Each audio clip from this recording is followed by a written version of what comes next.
Friends स्वागत करछि आ गोटे नया भिडियो को देखंतु +3 सेकेंड सेमिस्टर ओडिया ऑनर्स पिलानक पई। तो वर्तमान आज आमे PYQ प्रश्न पत्र डिस्कशन करबा ओडिया ऑनर्स पिलानक पई कोर पेपर 3 एवं 4 रो जो मानकर एग्जाम आगु को होछि निहाती भाबरे माने भिडियो को लास्ट हो देखिबे काहे कि ना प्रश्न पत्र टिके देखले मन को जानि परिबे हां क्वेश्चन माने एमिति पडुछि भाई कि भौली माने हमन देखले जानि परिबे कि माने केमिति प्रश्न पडुछि से अनुसार माने प्रिपरेशन करिवे निहाती हमन को बहुत हेल्पफुल हे परिबो। तो एइटा आपन को कलाहांडी यूनिवर्सिटी रो क्वेश्चन माने प्रश्न पत्र सेमिस्टर क्वेश्चन प्रश्न पत्र ये आपंकर तो बुझीपारे। तो 2025 ये देखो गत वर्षर प्रश्न केमी थे देखूँ जहाँफल कि आप जापर। तो तापूर्व समस्ते चैनल को चैनल को सब्सक्राइब करदे वीडियो को समस्ते लास्ट देखिए। तो देखो ये आमर यूजी सेम सेमिस्टर 2 है आर्ट्स ओडिया मेजर A3 बा कोर पेपर 3। तो प्रथम आसमकर कौन देख प्रथम आसमकर 1 मार्क 10टी प्रश्न आसमकर प्रश्न समस्त प्रश्न उत्तर दियो। तो 1 into 10 देखा।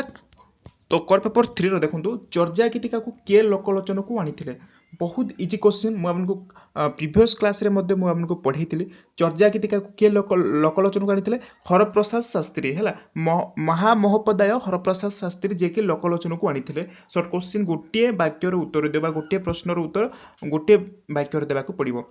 नेक्स्ट प्रश्न देखो कान्हुपा गुरु किए बहुत इंपोर्टेंट कान्हुपा गुरु होती जलंधरीपा है जलंधरीपा जलंधरीपा है जलंधरी एटा जलंधरीपा हे निहाती मन रखिए आपंकर बहुत हेल्पफुल हो पार। आईटा मन रखु तो प्रश्न प्रीवियस प्रश्न गोटे गोटे रिपीट होती तेणुक क्वेश्चन टू को आपने निहाती मन रखा चेष्टा करेंगे। अन्य कॉलेज जो माने कॉलेज आप देखुं निहाती भाव में क्वेश्चन को देखूँ एमती क्वेश्चन पड़ूँ से अनुसार आप प्रिपेरेसन करेंगे।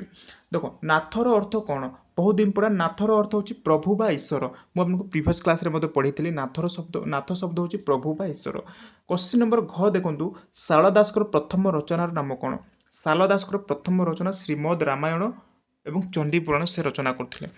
परवर्ती प्रश्न देखूँ कृतांत शारदा दास को केउ कृतिर माने चरित्र कृतांत शारदा दास केउ कृतिर चरित्र महाभारतर चरित्र। भाव समुद्र रचनाटी कहार भाव समुद्र बलराम दास मन रखिए। भागवतर द्वादश स्कंद किए रचना कर भागवतर द्वादश स्कंद जगन्नाथ दास रचना कर। हरिवंशर अन्य नाम कौन हरिवंशर अन्य नाम कौन आप सर्च करके रिसर्च करके आप निहाती भाव में देखीदेवे। देखो जशवंत दास केउठी जन्मग्रहण करते यहीटा मन रखु जो पंचसखा अच्छा 5 जनकर जो बलराम दास जगन्नाथ दास अच्युतानंद दास अनंत दास ये जो 5 जन अच्छा जन्म कौटी जन्मग्रहण करते पिता किए कृति गुड़ी कौन निहाती मन रखु ग्यारंटी क्वेश्चन आपंकर विषय में पकई दिए। तो ये देखो जशवंत दास कौटी जन्म करते आप देखीदेवे निहाती भाव में। शिशु अनंत दास को पिता नाम कौन देखो ये पकई दीजिए शिशु अनंत दास को पिता तो पिता थे कपिल महांती है निहाती आप देखिए। तो यह देखो 1 मार्क जोड़ा कि 10टी प्रश्न आसो 1 मार्क तो एमती आपंकर क्वेश्चन निहाती देखीदेवे टिके। परवर्ती देखूँ तो आम 9 into 2 बा 18 मार्क 2 मार्क आसकर निम्नलिखित प्रश्न उत्तर दियो जोटा कि 50टी शब्द 2 मार्क आसो। तो ये देखो 50टी शब्द आपको लिखा पड़ो से अनुसार क्वेश्चन देखूँ चर्जा गीतिकार भाषा ओडिया बोली किए कहते है किए कहते यहाँ देखो पंडित गोपीनाथ नंद मे भी यहाँ हो पारे आप देखीदेवे ताहले भी नाथ धर्म संबलित पुस्तक गुड़िकर नाम लेख जोटे नाथ धर्म संबलित पुस्तक गुड़ शिशु वेद गोटे आपहाती भाव में। परवर्ती प्रश्न देखा शारदा दास केबे और केउठी जन्मग्रहण करते बहुत इंपोर्टेंट देखो शारदा दास आउ शारदा दास प्रत्येक क्वेश्चन आपको माने मन रखा पड़ो से कौटी जन्मग्रहण करते शारदा दास क्यों माने शताब्दीर कवि थे यहाँ क्वेश्चन आसपे तेणुक टिकी निकी विषय में आपको मन रखा पड़ो। तो शारदा दास देखो 1500 शताब्दी कटक जिलार तेंतुली हाँ तेंतुलीपदा ग्राम से जन्मग्रहण करते मन रखिए। नेक्स्ट परवर्ती देवी भागवत रे केउ देवी महिमा वर्णना कर माँ दुर्गा महिमा वर्णना कर डांडी रामायण नाम कौन किपरि होइछि है या डांडी व्रत रचित होइथिबारु है ये टिके लिखिए आपको कौन लिखाई टिके माने मुझे कमेंट कर कहे तार आंसर को टिकी निकी आमको नहीं आसबे बुझीपारे। जस्ट क्वेश्चन देखो केमी आस तुला वीणा केउ धरणर रचना है तुला वीणा केउ धरणर रचना चौतीसा बोध यहाँ टिके रुहतु ଚଉତିଶା ଧରଣର ରଚନା। ତ ଦେଖନ୍ତୁ ବର୍ତ୍ତମାନ ମୁଁ ଆପଣଙ୍କର ଏଇ ଯେଉଁ କର ପେପର 3ର ଲଙ୍ଗ କୋଶ୍ଚିନ୍ ମଧ୍ୟ ଆପଣଙ୍କୁ ଦେଖେଇଦେବି, ମାନେ ଡିସ୍କସନ୍ କରିବି। ଭିଡ଼ିଓକୁ ସମସ୍ତେ ଲାଷ୍ଟ ଦେଖିବେ, ଆପଣଙ୍କର ବହୁତ ହେଲ୍ପଫୁଲ୍ ହେଇପାରିବ।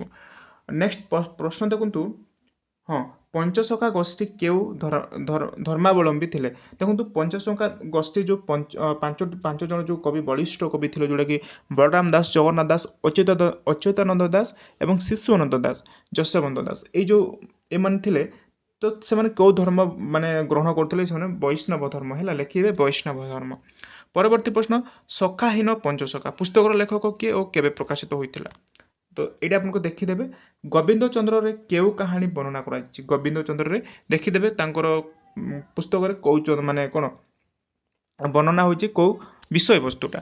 ବର୍ତ୍ତମାନ ଆମେ ଦେଖିବା 5 ମାର୍କର, ହେଲା। ବର୍ତ୍ତମାନ 2 ମାର୍କ ହେଲା, 5 ମାର୍କ ଯେକୌଣସି 8ଟି ପ୍ରଶ୍ନର ଉତ୍ତର ଲେଖ, ଯେଉଁଟା 250ଟି ଶବ୍ଦରେ ଆପଣଙ୍କୁ ଲେଖିବାକୁ ପଡ଼ିବ। ତ ଦେଖିବା କୋଶ୍ଚିନ୍ ଆପଣ ଦେଖିଦିଅନ୍ତୁ, ସେ ଅନୁସାରେ ପ୍ରାକ୍ଟିସ୍ କରନ୍ତୁ।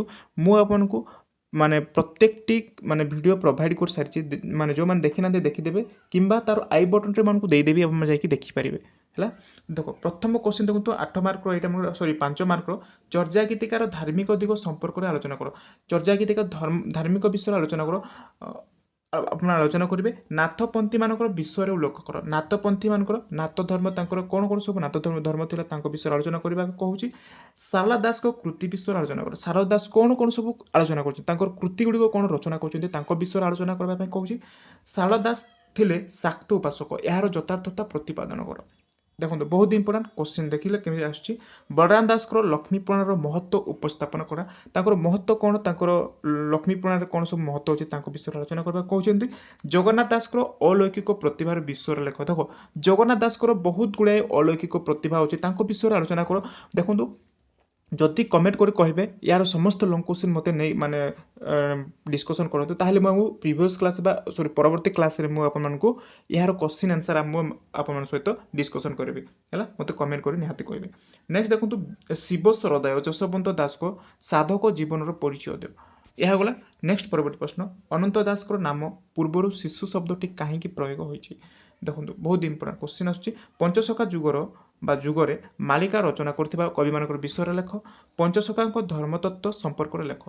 ଏଇଟା ଥିଲା ଦେଖନ୍ତୁ ଆମର 5 ମାର୍କର ବହୁତ ଇମ୍ପୋର୍ଟାଣ୍ଟ ମାନେ କୋଶ୍ଚିନ୍। ଦେଖନ୍ତୁ ଆପଣମାନେ ଟିକେ ମାନେ ଦେଖିଦେଉଛି, କନସେପ୍ଟ କ୍ଲିୟର ହୁଅନ୍ତୁ। ପ୍ରଥମେ ଆପଣଙ୍କୁ ବାରମ୍ବାର କହୁଛି, କନସେପ୍ଟ କ୍ଲିୟର ଯଦି ହେଇଛନ୍ତି ତାହେଲେ ଏଇ ସମସ୍ତ କୋଶ୍ଚିନ୍କୁ ଆପଣ କରିପାରିବେ। କୋଶ୍ଚିନ୍ ଆସୁଛି ଟିକେ ବୁଲେଇ ବଙ୍ଗେଇକି, କିନ୍ତୁ ଆପଣଙ୍କର ପ୍ରଶ୍ନ ରହୁଛି ଆମକୁ ସେମ୍, ବୁଝିପାରିଲେ?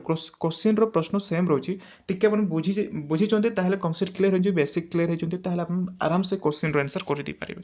ତ ଏବେ ଦେଖନ୍ତୁ ଆମେ ଜାଣିବା ତାଙ୍କ ଲଙ୍ଗ କୋଶ୍ଚିନ୍ କେମିତି ଆସୁଛି। ଦେଖ ଏହା ଥିଲା ଲଙ୍ଗ କୋଶ୍ଚିନ୍। ତ ଲଙ୍ଗ କୋଶ୍ଚିନ୍ ଆପଣଙ୍କୁ ମିନିମମ୍ 800 ଶବ୍ଦରେ ଲେଖିବାକୁ ପଡ଼ିବ। 800 ଶବ୍ଦରେ, ଯେଉଁଟାକି 4ଟି ପ୍ରଶ୍ନର ଉତ୍ତର ଦିଅ। ଆପଣଙ୍କର 5ଟି ଦେଇଥିବ, ହେଲା। 5ଟି କେତୋଟି? 6ଟି ଦେଇଛି, କେବଳ ଆମକୁ 4ଟି କରିବାକୁ ପଡ଼ିବ, 2ଟି ବାଦ ଦେବାକୁ ପଡ଼ିବ, ହେଲା। ତ ଦେଖିବା ଯାହା ବି କୋଶ୍ଚିନ୍ ଆସୁଛି ଲଙ୍ଗ କୋଶ୍ଚିନ୍ ତାହା ଲେଖିବେ, ଯେଉଁଟା ଆସୁନି ତାକୁ ବାଦ ଦେଇଦେବେ। ତ ପ୍ରଶ୍ନ ଦେଖନ୍ତୁ ଆପଣଙ୍କର, ପ୍ରାଚୀନ ଓଡ଼ିଆ ସାହିତ୍ୟ ଚର୍ଯା ଗୀତିକାର ସାରାଂଶ ଉଲ୍ଲେଖ କର। ମାନେ ପ୍ରାଚୀନ ଓଡ଼ିଆ ସାହିତ୍ୟର ଚର୍ଯା ଗୀତିକାର କ'ଣ ସବୁ ଅଛି, ଚର୍ଯା ଗୀତିକାର କ'ଣ ସାରାଂଶ ଅଛି, ମାନେ ତାଙ୍କର ମାନେ ବିଷୟ କ'ଣ ଅଛି, ହେଲା। ଚର୍ଯା ଗୀତିକାର କ'ଣ ସବୁ, କେବେ ଚର୍ଯା ଗୀତିକା କାହାକୁ କୁହାଯାଏ, ତ ପ୍ରତ୍ୟେକଟି ବିଷୟରେ ଆପଣଙ୍କୁ ଲେଖିବାକୁ ପଡ଼ିବ। ମୁଁ ଆପଣଙ୍କୁ ଲଙ୍ଗ କୋଶ୍ଚିନ୍ ପ୍ରୋଭାଇଡ଼ କରିସାରିଛି, ଆପଣ ଯାଇକି ଦେଖିଦେବେ। ଶାରଳା ସାହିତ୍ୟର ସାହିତ୍ୟିକ ମୂଲ୍ୟ ନିରୂପଣ କର। ଶାରଳା ସାହିତ୍ୟ ବିଷୟରେ ତାଙ୍କର ସାହିତ୍ୟିକ ମୂଲ୍ୟଙ୍କର ନିରୂପଣ କରିବା ପାଇଁ କହୁଛି।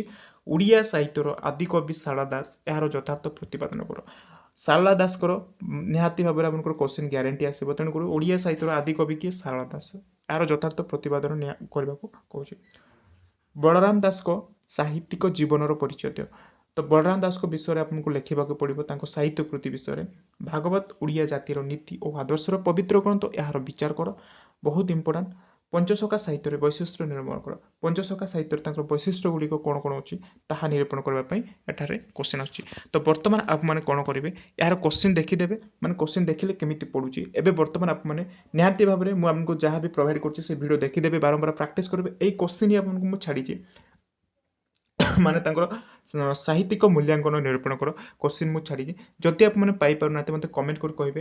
ପରବର୍ତ୍ତୀ କ୍ଲାସ୍ରେ ମୁଁ ଆମକୁ କୋର୍ ପେପର୍ 4ର, ହେଲା, कोर पेपर 4 रो क्वेश्चन केमिति आसुची ताहा मते देखैदेबी यहाँ थिला हमर कोर पेपर 3 रो हला कोर पेपर 4 रो मध्ययुगीय ओडिया साहित्य रो जो प्रश्न पत्र केमिति आसथिला माने प्रीवियस ईयर क्वेश्चन ताहा मु हमको परवर्ती क्लास रे माने नै के आसीबी समस्ते तापर समस्ते वीडियो को समस्ते लाइक करबे आ चैनल को सब्सक्राइब कर देबे आ हो मते कमेंट कर कहबे यहाँ सहित कोन सब हमको क्वेश्चन प्रीवियस ईयर क्वेश्चन प्रश्न पत्र दरकार मते कमेंट कर कहबे जो एमडीसी हो जी किबा एसएससी हो जदि आपन कमेंट कर कहबे ताले मु यार प्रीवियस ईयर क्वेश्चन मते बा नै के आसीबी परवर्ती क्लास रे मते कमेंट करके निहाती भाबरे कहबे तो या थिला हमको कोन प्रीवियस ईयर क्वेश्चन प्रश्न पत्र कोर पेपर कोन 3 रो +3 सेकंड सेमिस्टर पे तो निहाती भाबरे आपन किछि मात्रा हेल्पफुल हो पारथिबो एबिला क्वेश्चन आसुची प्रत्येकटी कॉलेज प्रत्येकटी यूनिवर्सिटी वाले निहाती भाबरे माने या को माने बारंबार प्रैक्टिस करते एबिला माने क्वेश्चन ही आसीबो तो एटी मु वीडियो को रखुचे धन्यवाद।